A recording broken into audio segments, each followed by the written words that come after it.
আসসালামু আলাইকুম। Hello viewers, আজকের আয়োজনে রয়েছে কামরাঙা দিয়ে ছোট মাছের চচ্চড়ি।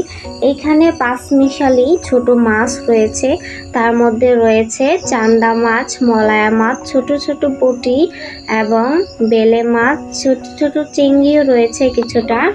তো এই মাছগুলো কিন্তু আমাদের এলাকায় যে বর্ষার নতুন পানি এসেছে ওইখান থেকেই মেরে আনা। আমাদের এলাকার এক চাচার কাছ থেকে মাছগুলো কিনে আনা হয়েছে। তো এই মাছগুলোকে এখন আমি চচ্চড়ি করব কামরাঙা দিয়ে। কিভাবে চচ্চড়িটা রান্না করলাম দেখতে হলে আমার সাথেই থাকুন। চচ্চড়ি করার জন্য আমার কিছু কামরাঙার প্রয়োজন, তাই আমাদের কামরাঙা গাছে চলে এসেছি কিছু কামরাঙা পেড়ে নেওয়ার জন্য। এখান থেকে আমি কিছু কাঁচা কামরাঙা পেড়ে নেব। পাকা কামরাঙা হলে হবে না, কাঁচাই নিতে হবে। তো কিছুটা কামরাঙা পেড়ে এনেছি। কামরাঙাগুলো একদম ধুয়ে পরিষ্কার করে নিয়েছি।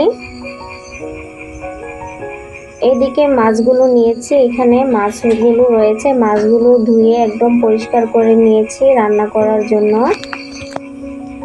যেই কামরাঙাগুলো আমি পেড়ে এনেছিলাম ওইগুলো একদম আলু ভাজির মতন করে পলে নিয়েছি। যেহেতু কামরাঙাগুলো অনেক টক, তাই হাতে কষলিয়ে প্রথমেই কামরাঙার রসটা বের করে নিতে হবে। এভাবে হাতে কষলিয়ে রসটা বের হয়ে আসলেই পানি দিয়ে ধুয়ে নিতে হবে, পানিটা ভালোভাবে ঝরিয়ে নিতে হবে।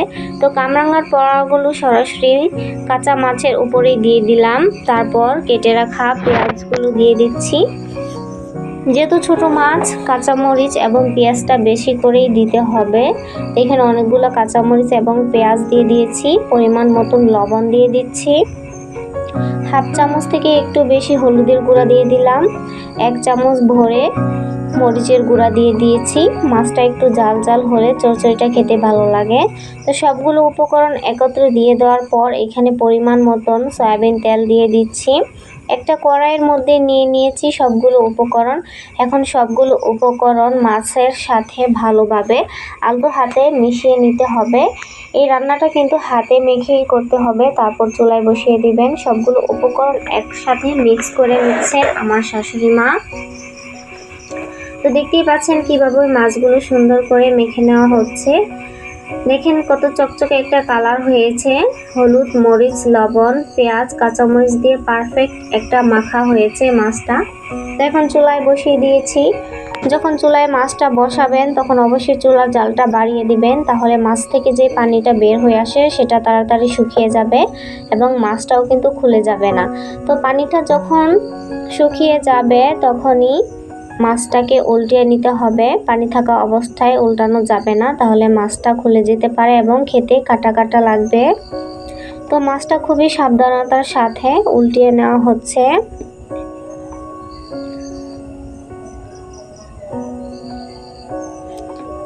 এভাবে করে কামরাঙা দিয়ে কিন্তু চচ্চড়ি করলে অনেকটাই মজা লাগে। যদি মনে করেন তেলে কম হয়েছে তাহলে আরেকটু তেল দিয়ে দিতে পারেন প্রয়োজন মনে করে।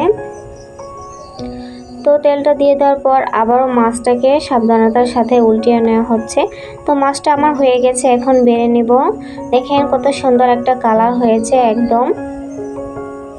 তো এভাবে আপনারা কিন্তু তৈরি করে ফেলতে পারেন কামরাঙা দিয়ে ছোট মাছের চচ্চড়ি, যেহেতু এখন বর্ষার পানি এসেছে, নতুন মাছ পাওয়া যাবে।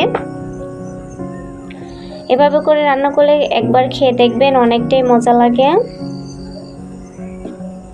তো আজকের ভিডিওটা এই পর্যন্তই। আজকের ভিডিওটা দেখে যদি আপনাদের ভালো লাগে তাহলে অবশ্যই আমার চ্যানেলটা সাবস্ক্রাইব করবেন, তার সাথে কমেন্ট করবেন, লাইক করবেন এবং শেয়ার করে দিবেন। সবাই ভালো থাকবেন, সুস্থ থাকবেন।